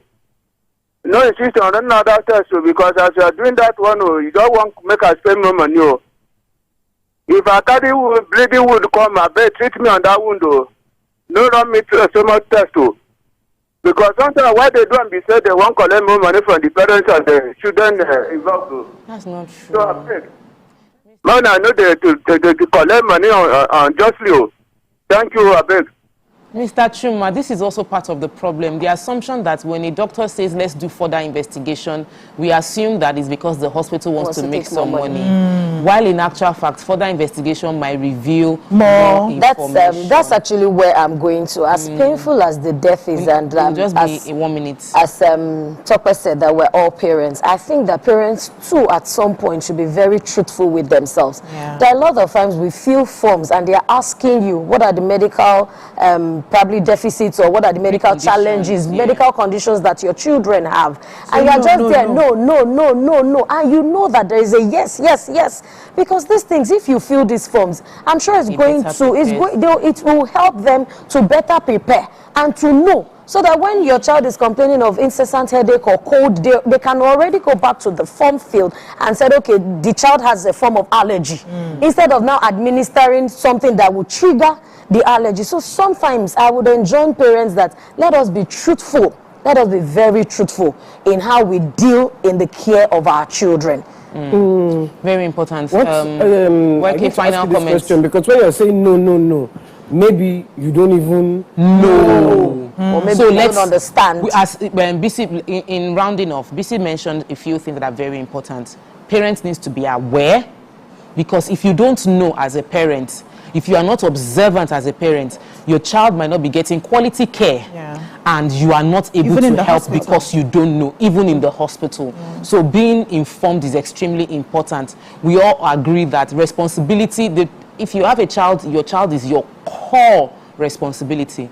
The school might be helping, but you must be on ground. If they call in school, come and pick up your child, you are not saying, I'm at work, I have business meeting. You rush there and pick up that child. If your children are taking drugs, you don't send them to school when you know that they should still be resting and recuperating at home. Because we are all busy as parents nowadays, sometimes we are pushing the bulk and pushing the responsibility to somebody else. We must be on ground. Just reminds me, my brother's daughter, she just had a major operation on her leg, and she wants to go to school. Well, you had to shut down. We need to pay attention to our children. We pray that our heart goes out once again to the family of Oromoni, and we're praying that God will give them fortitude to bear their loss. No parent ever wants to hear this kind of thing. And as it is today, we just pray that we will never be the recipients of this. That's what we can take on this particular segment of the show. When we return, we'll come back for our Let's Talk. Stay with us. We'll be right back. For not providing the needed duty of care.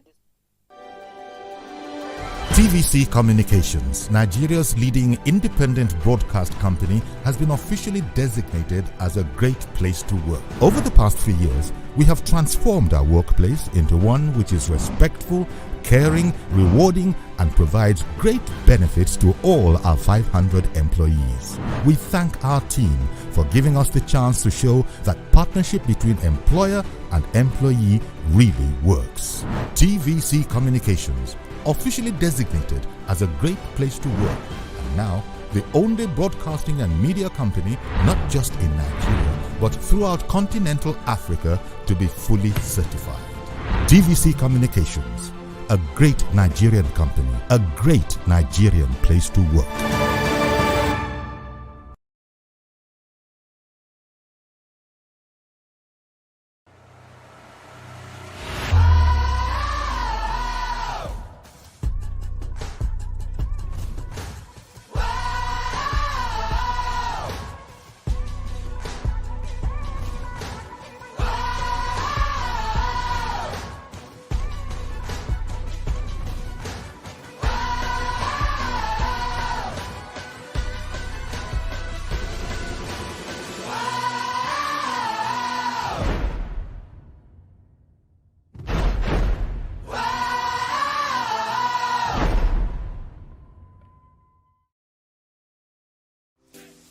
Welcome to Pure Entertainment. What would you like to order from our menu today? We have the regular. So let me go and look for my jam results. My 20 was 320. I suppose don't be one medical. At this point, I contest my jam results. I want to close the show. I can go. I can. That's all we can take. I choose Ejeki, close the show. Give for that. Ladies and gentlemen, at number 1, Unavailable by Davido featuring Musa Keys. We also have today's chef special. Yo, shine, shine, shine, shiny, yeah. Say recap done, and it's time for number 1 on the countdown. One of Nigeria's hottest artists right now, his name is Rema, and this one is called Charm. Kick it. Another.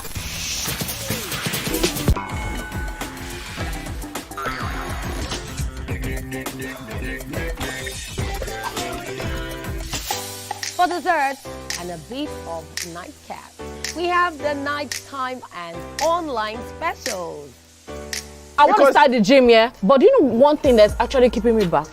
You should start the gym, though. You're getting fat. Cricket. She says she does pole dancing to empower women. What's the difference? There's a difference. Yeah, That's what I'm saying. So pole dancer, you're already almost naked. You're already almost naked. No, the empowerment for me. Sex can make your relationship better. No. Sex can never be overrated. It is needed. Especially when it's good sex too. Almost every guy has been with somebody's girlfriend. But they are for all of us now. That's why you're still single. I would not agree or disagree with that because I don't want to get into trouble. I have a home to go to. Your next question. Oh, you ready to fail? Who is the better? You scissors. What is it? That woman. Damn! Yeah, Today we'll go here. Hey. Let's get talk now. I'm sure we've been able to satisfy your cravings, yeah? Stay good.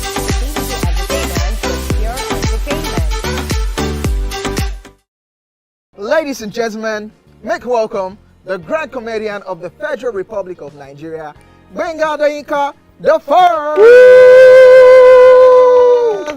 OJ right here, 7 of 7, like you already know. Gbenga right here, 7 of 7, like I'm beginning to know.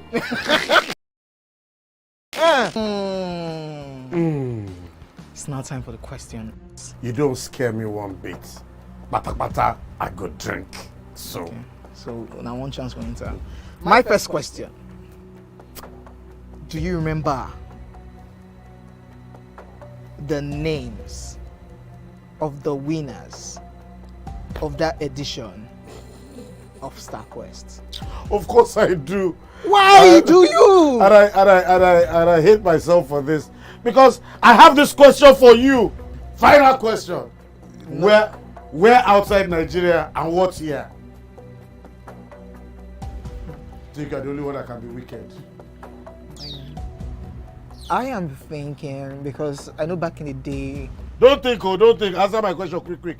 You are thinking too much.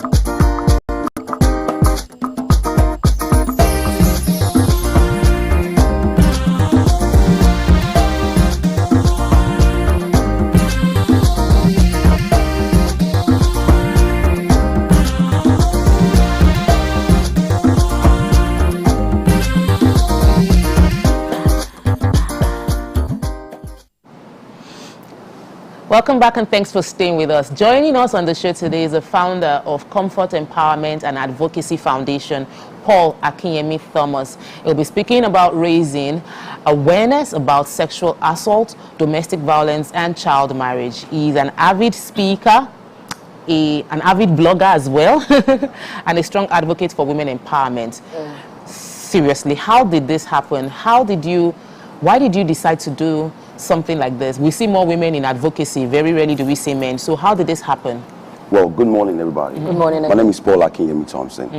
I think before I was born, my mom wasn't from a very rich family, well-to-do family, and she saw this man of God, the Reverend, like, can you please raise my daughter for me? And this man accepted. And when my mom was 12 years old, he was molesting her. Yes. And this little girl was complaining, telling people about our experience, but she was actually dismissed because she was a girl. Like, nobody's going to believe a little girl over this man, And when my mom, the abuse continued for so many years, and when my mom was 16, I think 17, she had my big sister, and 3 years later they had me, and the family made us to believe that we are the reason for that. We're calling us slave, Omeru, and we were left to that literally, Because I remember while I was growing, there was a time my sister was already fuming from her mouth. The flies, she already perching on the body, and like we just left to be just, Was it the pastor that was?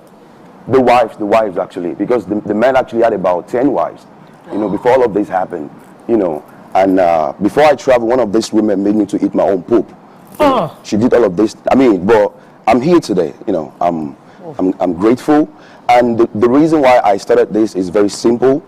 There was so many wrong that happens to my mom because of what happens to her. She didn't even get married to anybody, So, and even in my family up till today, they still call me slave, Omeru, And I had to grow up with so many self-esteem issues, And I felt like I wasn't good enough, And I was so lucky. I traveled to the United States. I won a visa lottery, by the way. So when I won the visa lottery, so I was there. I was making some bad choices. I didn't really know what was going on with my life. I walked around hungry every day. So I had an accident. I was drinking. I had an accident, and I was told to go to like a rehab, like a counseling. So the lady was speaking to me like, "Why do you always drink?" I was like, "I don't know why I drink." So she asked me, "Tell me about your childhood." So then I realized that, wow, I can't even talk about it. So she told me, she said, "You're actually traumatized. Like you did so, like you actually repressed all of this memory." So I was in America, and I felt like, if that can happen to me, because what about people that doesn't have a voice? So I spoke to my mommy about it. Because we never actually get along for so long. We actually made up about 3-4 years ago. Wow. Because I felt like she abandoned me. But right now I didn't see it that way, So we actually made up, and we started this idea in 2014 originally, and right now we are registered in the United States too. As well. Yes, ma'am. So I just felt like this is the right time to let people know the danger, because that is about sexual violence and child marriage. I saw so many domestic violence too growing up. Physical, and I couldn't even explain so many. But I'm just excited that I'm here today. Okay, I have a very close story, and the girl 11 was being defiled by her father since age 9. I requested they bring her to my house so that I could even understand that, is this really true? But I noticed that when we went to the courts, because it was reported, the IPO in charge of the case withdrew a lot of information from my friend, who is the child's school friend who helped her. And I'd also discovered that the mother of the child was actually pleading with the child to testify against the father that he wasn't doing it, despite the fact that they had gone to lawsuit, I guess, and they had carried out tests. What is the role of marriage? Because I'd also seen another video of a woman saying, oh, she cannot leave her husband if he desecrates their child, or if he sexually abuses their child. What is the role of union, man and woman, in the life of a child who comes forward to say, this has been happening? First of all, you have to pay attention to your kids. When you have, like, for example, maybe there's a certain person that your kids usually spend time with, maybe they're usually happy, but for some reason they just start being peevish and touchy. Right, with that person. Stop dismissing your child emotion, Pay attention, you have to listen. And the roles of parent in the life of a child is so important. You know, I'm not saying, because you want to raise a child that is going to be bold, be able to express themselves when something that is not right with them. Because if people believe my mom, like all of these years, you know, maybe this wouldn't have happened. You know, even up to today, people were still saying that she's wrong. And I was like, how can you blame a 12-year-old girl? This man is 50-year-old. Jesus. You know, he knows more than this little girl. Blaming the victim. You know, so that's the reason why the idea of comfort empowerment was started. You know, we need to be advocating about, because these are everyday issue. It's not just. It's happening everywhere. So she had you for the pastor. Yes, me and my big sister. So by that time, didn't they know she was speaking the truth? No, but it happened since when she was small. This man could do no wrong. You know, was a man of pastor. Yeah, he could do no wrong. Like, who's gonna believe a little girl over? I mean, is a well-respected person. You know, and that's the main reason why we have to start blaming victim most of the time. We have to stop blaming because that happens, you know, a lot. And I think right now Nigeria is doing better when it comes to the issue of that. But I believe that by the time we keep speaking about it, there's so many things we can still improve. Yeah. You know. So very, very sorry for your traumatic experience. Thank you. Where we have grown to the point where we now see that we had to go through that because of the glory that was before us and because of the message we have to the world. Right. Now, sitting down here, I can't see someone who would powerfully advocate for women and then tell them his story and his mother's story and connect to a lot of women all over the world. So well done. Thank you choosing so much. this path and, you know, spotlighting what has been happening.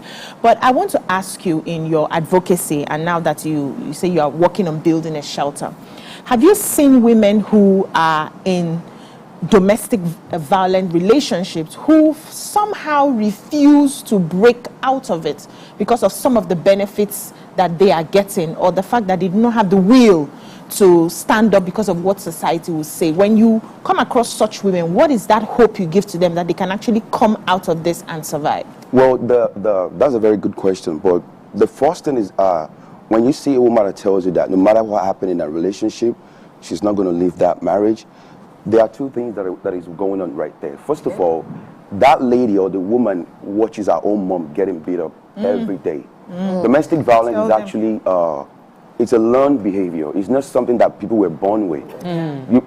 For example, now when a boy, let's assume a boy, sees his dad beating his mom every time, you know, and that child grow up, that child is in danger himself. He's a victim, even though the child might be abusing his own girlfriend, because he's repeating what he saw growing up. And that little girl that sees his mom getting beat up every day, for that little girl sticking around, she's trying to like represent what happened in her childhood. So that is a normal thing to her. So we have to bring it into the consciousness of people.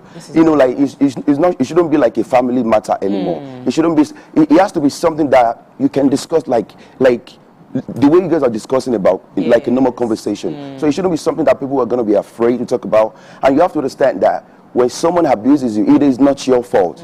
It is a learned behavior by this other person, even though he himself might be a victim. You know, because that's what he saw doing that. So what we have to do, if you are normalize the conversation. Right. And most of the time, a lot of these victims, they actually stuck with the person that is beating them. So that was the reason why we came up with the idea of a shelter.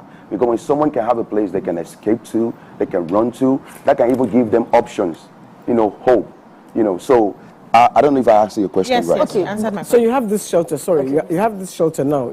We are building it. We are like 90% complete. It's not really, you know, well done. But the reason why I started was because I don't want to say I accused my mom. I called her like, you told me all of this sad story about this man.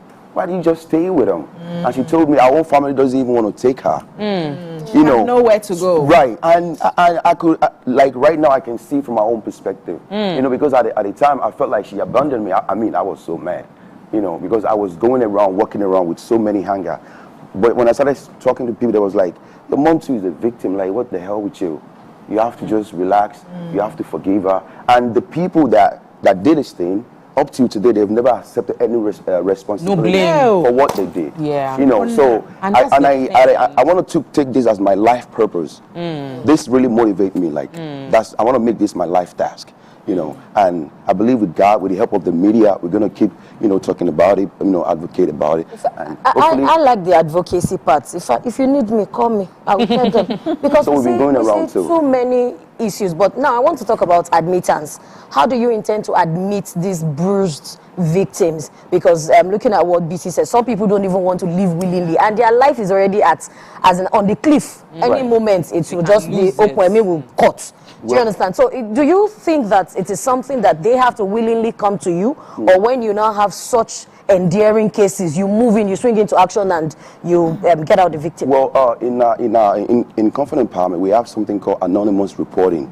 You know, because most of the time people don't feel it's a very difficult situation to talk about things that are going on with you. So when you report something like anonymously, we have like 2 people, even though we're still trying to partner with other counselors, like that can talk to them, because it's not going to be, because these things happen over time. It's not just because let me give you the reason why women stay. Let me give you just one reason why. In 1973, in Stockholm, Sweden, there was armed robbery, and this it was a serial killer. He held about 6 women hostage for 6 days. Then after that, he was convicted, but in court, the women were defending him. So that was where the idea of Stockholm syndrome came from. So what happened is that you are seeing a positive trait of your abuser. It's like you're feeling sorry for that person.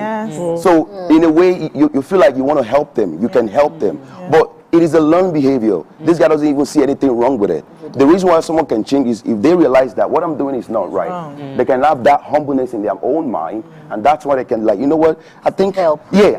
But if they don't see it that way, some even say, hey, that's what got on mommy what taking here. It's not like that anymore. My mom went through it, right? She was okay, or this is what I saw going on. Every marriage, every marriage has its own ups and downs. Agree though. I mean, that's very. I mean, you should agree with that. But not beating, come on, not abuse, not sexual molestation. Thank you. So I know that you have a call number. Yes, that ma'am. People that need help can reach out to. You see, in answering your question, I don't think any will have enough homes to accept everybody. Right. They choose to. But if people are looking for a place to stay, to avoid being killed, they should have an option. There are people right now that they are looking for a place. They are ready to leave. They don't just have anywhere to go. Those are the people that we can then say, oh, you can then get help from the shelter. So how can they reach out? Well, like I said, I'm not trying to give you a false information. The shelter is not 100% done. We're 90% done, but that's the goal of the shelter. But what you do now is counseling? Yeah, counseling, talk to people about it. We go to schools. So if somebody is going through, they can reach out. Yeah, of course. And we have an office in Akute. Yeah. So can I say the address is at 52 Manchester Shopping Complex. You can read out the number. 52 Manchester Shopping Complex, Akute, and the number is 09134736562. 09134736562.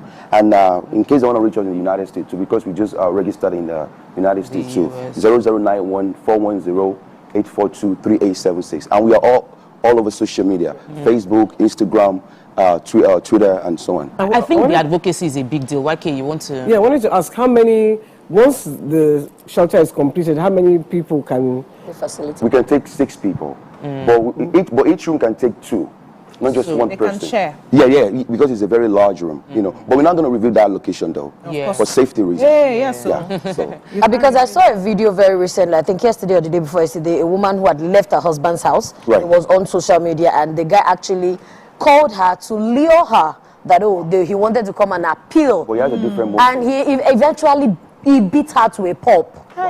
You understand? So in situations like that, who is the first responder? Are we going back to the government, or are we coming back to the family? Because we cannot take out the family units from some of these things. And in quotes, in our Yoruba, in our side, they'll say, oh, that's why you were married legally. So they'll have to bring in your parents and his parents. But in this situation, to resolve the matter, but in this situation, who is the first responder? Well, the first responder are professional help.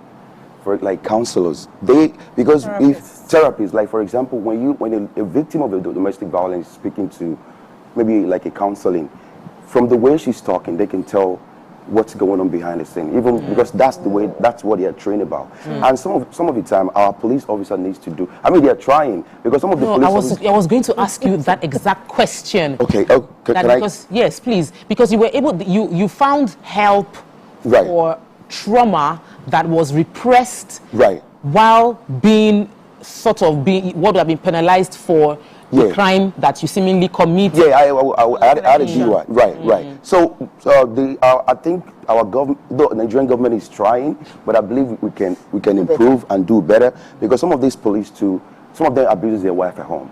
Like, let's be real, because I had a situation whereby a woman was telling this man, this police officer, that he was abused while she was pregnant, and the police told her to go back home to be a good wife. Ew. So most of the things we can do is like we can reorientate the police themselves, because in America too, it's a very, very delicate issue. Like, they are trained specially for that. So when people come to you and explain to you, even though you cannot even help them, you have this type of shelter. You know, their numbers. We only have 21 in all over Nigeria. And that's very, very too small.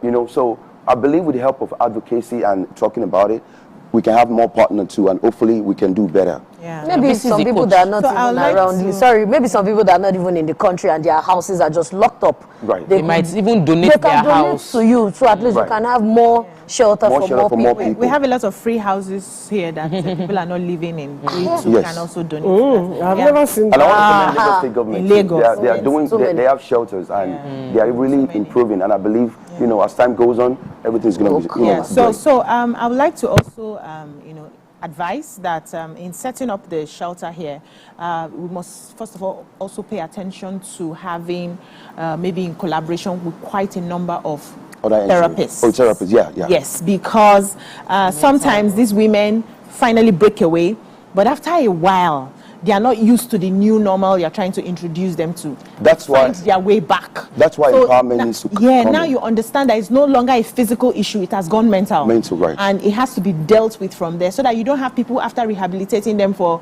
a bit, the next 2 years they are back to the same home again, and then they come back. Because I worked with a non-governmental organization, Project Alert on Violence Against Women. Right. And I knew how, even with the shelters they had, these women would come, after a while, they are running back. Yeah. You know, so you have to keep what they know. You have to keep, talking to them, getting them healing. Right. So it's like a conversation you're going to have with your partners, the coaches, the therapists, and all of that, to set out a program for them that will take them weeks to heal from that situation. We're also looking for other counselors, like to because it's not a one-man thing. It has to be a general effort by everybody. In the space of advice, like she said, we have people studying psychology in the university, and there are many students that they are getting theoretical knowledge. We could partner with them to volunteer. Oh, that's great. She's a life coach, and she deals with all this trauma and all of that. She'll be able to help. You